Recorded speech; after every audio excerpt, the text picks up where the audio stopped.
explain the significance of the Dursley ball? Because I googled it and I couldn't find one.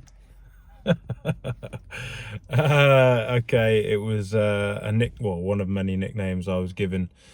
Dursley ball was one of those many nicknames I was given whilst I was here at Dursley, and it kind of followed me a little bit through to Cinderford.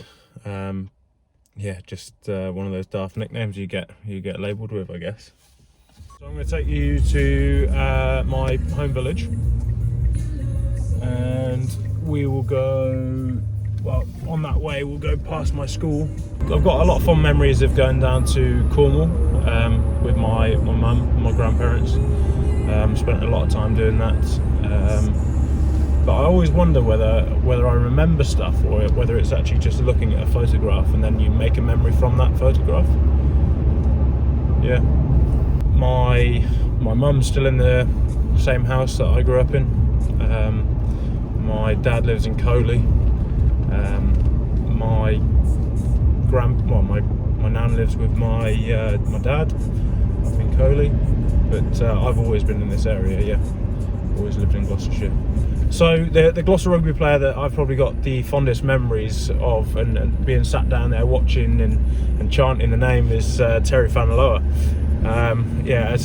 As a kid and as enjoying the crowd, everyone's chanting his name, and obviously he was just such a destructive force through that midfield, and obviously everyone used to shout for him when he got the ball. So I'd say, yeah, pretty fond memories of sitting there shouting his name out. Yep. So just on the right there is my old secondary school, Catherine Lady Barclay. Would have played rugby for the school there. For the whole time I was there. We had some good rugby teachers there, and all the while I was playing for Dursley at the same time. We've got quite a few pictures out there, which is good. So on the left here, that's my old primary school, Kingswood Primary.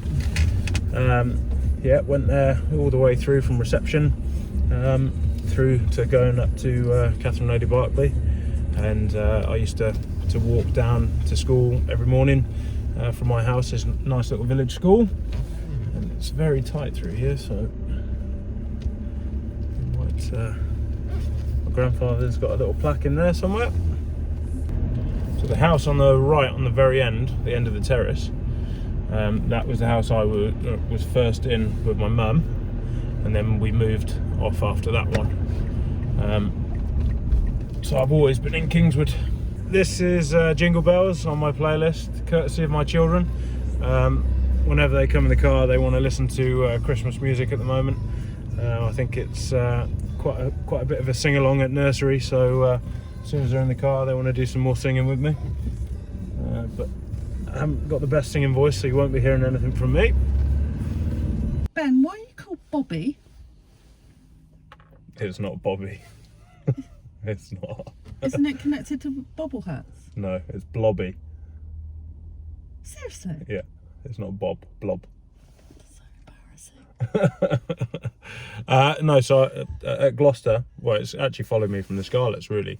It came from Andy Hazel at Gloucester, when I told him a story about Nigel Davis when they first signed me down at the Scarlets. They said that I was a big fat blob, but an explosive blob. So Hazy just obviously gave me that nickname as Blobby, and it's kind of stuck. This is my first rugby club back at Dursley. Played here, I think it was 1994.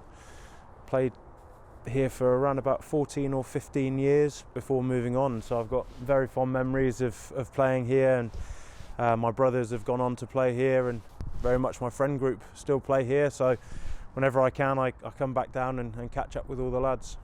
My mum and dad first brought me down here, and my dad always tells a story that apparently as a 4-year-old I was reading the newspaper and saw that there was some rugby being advertised down here, so I don't quite believe him on that one. But no, 4 years old, came down here and actually joined up with my best mate Jack Robson, and we played all through age groups together here, and then moved on together as well to Cinderford before my rugby journey really took off.